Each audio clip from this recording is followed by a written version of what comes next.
हमने FSc first year chemistry start की हुई थी, चैप्टर नंबर 6 केमिकल बॉन्डिंग।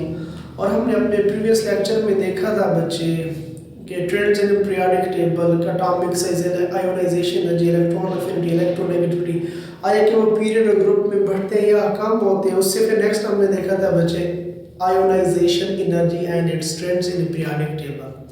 और मैंने आपसे कहा था ये जो 6 पॉइंट है आपने अच्छे से याद करके आने हैं। अच्छा, वो मैंने ये पॉइंट्स रेज कर दिया था वहां पे। चौथा पॉइंट क्या था हमारे पास बच्चे? चौथा पॉइंट हमने दो तरफ रेज कर दिया। क्या था बच्चे? Ionisation energy. पीरियड में क्या हो रही थी बच्चे? Ionisation energy increase in period. और ग्रुप में क्या हो रही थी बच्चा? आयोनाइजेशन एनर्जी डिक्रीज हो रही थी। Means ionisation energy decrease in groups. तो बाकी वही प्रीवियस पॉइंट है बच्चे जो ऑलरेडी हमने डिस्कस किए हुए हैं। तो आज हमारे पास एक नया लॉन्ग क्वेश्चन आ रहा है। कौन सा? Define electron affinity, explain it's trends in periodic table. हमने बताना है कि इलेक्ट्रॉन अफिनिटी की तारीफ करनी है, उसके बाद उसके ट्रेंड्स बताने हैं पीरियोडिक टेबल के अंदर। अब इलेक्ट्रॉन अफिनिटी है क्या किसी? बच्चे इधर देखिए, सपोज करें आपके पास एक एटम है क्लोरीन, एटॉमिक नंबर कितना है? 17। अगर एटॉमिक नंबर 17 है तो इलेक्ट्रॉन पे कितने होंगे? 17 होंगे। सेंटर में क्या होगा बच्चे? उसके न्यूक्लियस होगा, फिर पहला शेल, फिर दूसरा शेल और तीसरा शेल। पहले शेल में इलेक्ट्रॉन कितने होंगे? 2, दूसरे में 8 और तीसरे में 7। अब क्लोरीन को अपना ऑक्टेट मुकम्मल करने के लिए, to get the electronic configuration like noble gases, to become stable, stability gain हासिल करने के लिए उसको जस्ट एक इलेक्ट्रॉन चाहिए। तो क्या होगा? जो क्लोरीन एटम है कहीं से एक इलेक्ट्रॉन लेगा। कहां से लेगा? सोडियम से, जो सोडियम ने इलेक्ट्रॉन यूज किया था। अब ये क्लोरीन का एक एटम है। इलेक्ट्रॉन अफिनिटी की डेफिनेशन क्या होगी? ये एटम है, किसी एटम के वैलेंस शेल में, किसी एटम के वैलेंस शेल में जब हम एक इलेक्ट्रॉन ऐड करेंगे, इलेक्ट्रॉन क्या करेंगे बच्चे? ऐड करेंगे, तो उस वक्त एनर्जी रिलीज होगी। एनर्जी क्या होगी बच्चे? रिलीज होगी। और इस रिलीज एनर्जी को हम कहते हैं electron affinity. Means the amount of energy release, amount of energy release कब रिलीज होगी बच्चे? when electron is added, जब हम इलेक्ट्रॉन को ऐड करेंगे, कहां ऐड करेंगे? in the valence shell, in the valence shell of gaseous atom called electron affinity। तो बच्चे थोड़ा बहुत आपको डेफिनेशन समझ आ गई होगी। तो डेफिनेशन क्या है इलेक्ट्रॉन अफिनिटी की बच्चे? the amount of energy, the amount of energy release. कब रिलीज होगी बच्चे? when electron is added, जब इलेक्ट्रॉन को हम ऐड करेंगे। कहां पर ऐड करेंगे बच्चे? in the valence shell, in the valence shell of gaseous atom, valence shell of gaseous atom called, क्या कहलाता है बच्चे? Electron affinity, electron affinity. अब इधर देखिए बच्चे, क्लोरीन है, तो क्लोरीन के जब वैलेंस शेल में हम एक इलेक्ट्रॉन ऐड करते हैं तो -349 किलोजूल पर मोल एनर्जी रिलीज होती है। इतनी एनर्जी रिलीज होगी तब इलेक्ट्रॉन एक ऐड होगा क्लोरीन के अंदर, वरना इलेक्ट्रॉन ऐड नहीं होगा। तो एग्जांपल में क्या लिखेंगे? फॉर एग्जांपल क्लोरीन है, क्लोरीन के वैलेंस शेल में 7 इलेक्ट्रॉन है, तो ये एक इलेक्ट्रॉन लेगा। उस फॉर्म में लिखते हैं बच्चे क्लोरीन है, क्लोरीन के वैलेंस शेल में 7 इलेक्ट्रॉन है, तो ये एक इलेक्ट्रॉन लेगा। तो जैसे ही एक इलेक्ट्रॉन लेगा तो क्या बनेगा? क्लोराइड आयंस, एनाइन बन जाएगा। तो जैसे ही एक इलेक्ट्रॉन लेगा कितनी एनर्जी रिलीज होगी?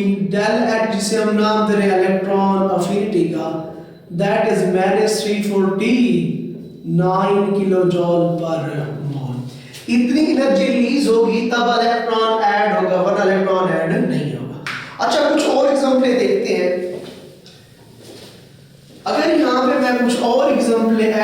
चलो यहाँ पे बच्चे वो समझनी है आपने। लेट्स सपोज करो आपके पास एक और एटम है, ऑक्सीजन है। ऑक्सीजन का एटॉमिक नंबर कितना है? 8 है। अगर एटॉमिक नंबर 8 है तो इलेक्ट्रॉन भी 8 होंगे। सेंटर में न्यूक्लियस होगा, पहला शेल और दूसरा शेल। पहले शेल में कितने एटॉम होंगे? 2 और दूसरे में 6। अब ऑक्सीजन के पहले शेल में 6 इलेक्ट्रॉन, उसको अपना ऑक्टेट मुकम्मल करने के लिए मजीद 2 इलेक्ट्रॉन चाहिए। अब होगा क्या, जो ऑक्सीजन है ये बाहर से एक इलेक्ट्रॉन लेगा, तो ये एटम है, तो किसी एटम के वैलेंस शेल में जब हम एक इलेक्ट्रॉन ऐड करेंगे तो एनर्जी क्या होगी? रिलीज होगी। कितनी रिलीज होगी बच्चे? -141 किलो जॉल पर मोल। इतनी एनर्जी रिलीज होगी तब इलेक्ट्रॉन ऐड होगा, वरना नहीं होगा। तो जैसे इसके अंदर इलेक्ट्रॉन ऐड होगा, पहले 6 इलेक्ट्रॉन थे, अब कितने हो जाएंगे? 7। पहले शेल में 2, दूसरे में 6 और एक इलेक्ट्रॉन ये जो बाहर से अब ऐड हुआ है, तो एक ये आ जाएगा, कितने हो जाएंगे? 7। पहले ऑक्सीजन एटम था, अब क्या बन जाएगा? ऑक्सीजन एनायन बन जाएगा। ऊपर चार्ज क्या आ जाएगा? नेगेटिव, क्योंकि जब भी कोई चीज इलेक्ट्रॉन लेती है चार्ज क्या आता है? नेगेटिव। अब वो नेगेटिव बन जाएगा। अब क्या होगा, तो जैसे ऑक्सीजन के अंदर हम एक इलेक्ट्रॉन ऐड करेंगे इतनी एनर्जी रिलीज होगी। अब ऑक्सीजन के वैलेंस शेल में कितने डालोगे? 6 और 1 7, लेकिन चाहिए कितने? 8। उसको स्टेबल होने के लिए to get electronic configuration like noble gas, उसको मजीद भी एक इलेक्ट्रॉन चाहिए। अब होगा क्या, इस ऑक्सीजन आयंस के अंदर हम एक और इलेक्ट्रॉन ऐड करेंगे। इसी को मैं दोबारा लिखता हूं, यहाँ पे देखिए सेंटर में न्यूक्लियस, पहला शेल और दूसरा शेल। पहले में 2, दूसरे में 6 और एक 7 इलेक्ट्रॉन। अब एक और इलेक्ट्रॉन हम क्या करेंगे? इसके अंदर ऐड करेंगे। अब क्या होगा? अब मुझे ये बताएं, इस ऑक्सीजन पर चार्ज क्या है? नेगेटिव, और जो इलेक्ट्रॉन ऐड करे उस पर भी चार्ज क्या है? नेगेटिव। तो नेगेटिव नेगेटिव एक दूसरे को रिपेल करते हैं। अब होगा क्या, इस रिपल्शन को कम करने के लिए अब हम इसको एनर्जी देंगे। इसको एनर्जी कितनी देंगे? +780 किलो जॉल पर मोल। इतनी एनर्जी देंगे तब इलेक्ट्रॉन ऐड होगा, वरना इलेक्ट्रॉन ऐड नहीं होगा। तो जैसे इसके अंदर एक और इलेक्ट्रॉन ऐड हो जाए तो कितने बन जाएंगे? न्यूक्लियस, पहला शेल और दूसरा। पहले शेल में 2, दूसरे में 6 और कितने हो जाएंगे? 1 और 1 2, 7 और 1 8। कहने का मकसद ये था, जो ऑक्सीजन है उसकी जो पहली इलेक्ट्रॉन अफिनिटी है वो क्या है? नेगेटिव है। मतलब जब पहला इलेक्ट्रॉन ऐड करते हैं तो एनर्जी रिलीज होती है, एक्टोथर्मिक रिएक्शन शो करता है। लेकिन जो उसकी दूसरी इलेक्ट्रॉन अफिनिटी है वो क्या है? पॉजिटिव, वो एंडोथर्मिक रिएक्शन शो करता है। रीजन वही है, पहले हम इलेक्ट्रॉन न्यूट्रल एटम के अंदर ऐड करते हैं, इसलिए एनर्जी क्या होगी? रिलीज होगी। लेकिन जो सेकंड इलेक्ट्रॉन है वो हम एनाइन के अंदर ऐड कर रहे हैं। एनाइन पर नेगेटिव चार्ज, इलेक्ट्रॉन पर भी नेगेटिव चार्ज है, तो नेगेटिव नेगेटिव को रिपेल करेगा। तो इस रिपल्शन को कम करने के लिए अब हम एनर्जी देंगे, इसलिए जो सेकंड इलेक्ट्रॉन अफिनिटी की वैल्यू वो क्या होगी? पॉजिटिव होगी। ये अलग से शॉर्ट क्वेश्चन आता है, the value of second electron affinity is positive. मैंने अलग से एक वीडियो बनाई है कंसेप्चुअल शॉर्ट क्वेश्चन के हवाले से, तो वहां पर ही आपको इसका आंसर मिल जाएगा। अभी जस्ट हम इनकी वैल्यू लिखते हैं यहां पर बच्चे। कैसे? ऑक्सीजन है, इसके अंदर हम क्या करेंगे? एक इलेक्ट्रॉन ऐड करेंगे, पहली एटम था, तो जैसे इलेक्ट्रॉन ऐड करेंगे तो क्या बनेगा? O नेगेटिव, एनाइन बन जाएगा।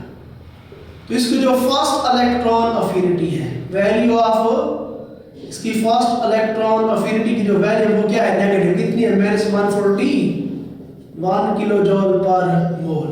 अब क्या होगा? हम एक और इलेक्ट्रॉन ऐड करेंगे इस एनाइन के अंदर। अब ये एनाइन बन चुका है। अब क्या बन चुका है? एनाइन बन चुका है। तो एनाइन पर ऑलरेडी नेगेटिव चार्ज है, इलेक्ट्रॉन पर भी नेगेटिव चार्ज है, नेगेटिव नेगेटिव को रिपेल करेगा। रिपल्शन को कम करने के लिए हम एनर्जी देंगे, इलेक्ट्रॉन ऐड तो हो जाएगा। अब ये भी एनाइन बन तो चुका है, इलेक्ट्रॉन और ऐड तो हो जाएगा, लेकिन अब हम इसको एनर्जी देंगे। मतलब इसकी जो सेकंड इलेक्ट्रॉन अफिनिटी वैल्यू वो पॉजिटिव है। कितनी? +780 किलो जॉल पर मोल। आपने ये पहले डिफाइन करना इलेक्ट्रॉन अफिनिटी को, उसके बाद आपने एक एग्जांपल दे देनी ये वाली। उसके बाद उसने क्या पूछा था? Define electron affinity, explain it's trends in periodic table. Periodic table के अंदर, पीरियोडिक टेबल से मुराद है पीरियड और ग्रुप्स के अंदर आपने इनके ट्रेंड्स बताने हैं। आया कि ये पीरियड और ग्रुप के अंदर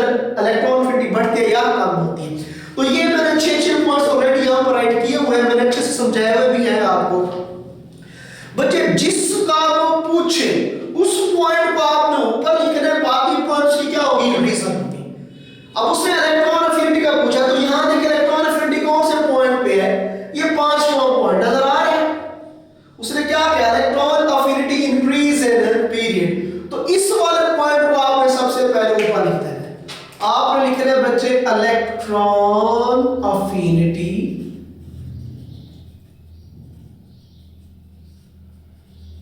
इंक्रीज इन पीरियड, यहां से इसको रेज कर देना है। इस वाले पॉइंट को आपने यहां से रेज करना है, जिसका पूछा जाए उसको सबसे पहले लिख दे और फिर दे रीजन। इलेक्ट्रॉन अफिनिटी के इंक्रीज होने की रीजन क्या है पीरियड के अंदर, तो रीजन जो बाकी 5 पॉइंट बच गए उसकी रीजन है, means atomic size decrease in period, nuclear attraction increase in period, electronegativity increase in period, ionisation energy increase in period and shielding factor remain same. ये जो बाकी पीरियड वाले पॉइंट्स हैं उसकी क्या है, रीजन है इलेक्ट्रॉन अफिनिटी के इंक्रीज होने की। फिर आपने ग्रुप की बात करनी है, ट्रेड्स इन ग्रुप्स। अब ग्रुप्स के अंदर आपने बताना है कि इलेक्ट्रॉन अफिनिटी बढ़ रही है या कम हो रही है। तो ग्रुप्स के अंदर देखिए electron affinity decrease in groups, कौन सा पॉइंट है बच्चे, पॉइंट नंबर 5 देखिए। उसने क्या कहा, electron affinity decrease in groups, क्योंकि उसने इलेक्ट्रॉन अफिनिटी का पूछा हुआ है, इसलिए इलेक्ट्रॉन अफिनिटी के भी इस पॉइंट को आपने सबसे पहले लिखना है। आपने लिखना है बच्चे इलेक्ट्रॉन अफिनिटी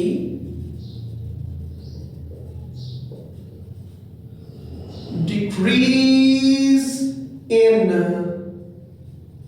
ग्रुप्स। आपने इस वाले पॉइंट को यहां से रेज कर देना है और इसको कहां लिख देना है, सबसे ऊपर लिख देना है, पहले नंबर पर लिख देना है, क्योंकि जिसका पूछे जिसको पहले लिख देंगे। और फिर आपने हेडिंग देनी है रीजन की, इलेक्ट्रॉन अफिनिटी के डिक्रीज होने की वजह क्या है ग्रुप के अंदर। तो बाकी जो ग्रुप वाले पॉइंट है उसकी क्या है, रीजन है, means atomic size increase in groups, nuclear attraction decrease in group, electronegativity decrease in group, ionisation energy decrease in group and सबसे अहम shielding effect increase in groups. तो ये तमाम पॉइंट्स आपने रीजन के अंदर लिख देने हैं। होप सो बच्चे आपको मेरा ये लेक्चर समझ आ गया होगा। फिर से कह रहा हूँ बच्चे ये 6 जो पॉइंट्स हैं आपको फिंगर टिप्स पे आने चाहिए। अगर आपने नेक्स्ट और भी 1-2 लाख क्वेश्चन करने हैं, मैंने एक वीडियो बनाई हुई है जिसके अंदर मैंने इन 6 पॉइंट्स को एक्सप्लेन किया, ब्रीफली एक्सप्लेन किया हुआ है। हर एक पॉइंट के ऊपर कम से कम मैंने 6-7 मिनट लगाए हुए हैं। तो अगर किसी को इशू आ रहा है किसी पॉइंट के अंदर कि क्यों कोई चीज़ इंक्रीज हो रही है डिक्रीज हो रही है पीरियड या ग्रुप के अंदर, तो वो वीडियो आप देख सकते हैं। तो इंशाल्लाह नेक्स्ट हमारा जो टॉपिक है इलेक्ट्रोनेगेटिविटी आएगा, उसके अंदर भी आपके ये 6 पॉइंट्स काम आएंगे। होप सो बच्चे आपको मेरा लेक्चर अच्छा लगा होगा। अगर आपको मेरी ये वीडियो अच्छी लगी है तो मेरे चैनल को लाइक शेयर और सब्सक्राइब करें। थैंक यू, अल्लाह हाफिज़।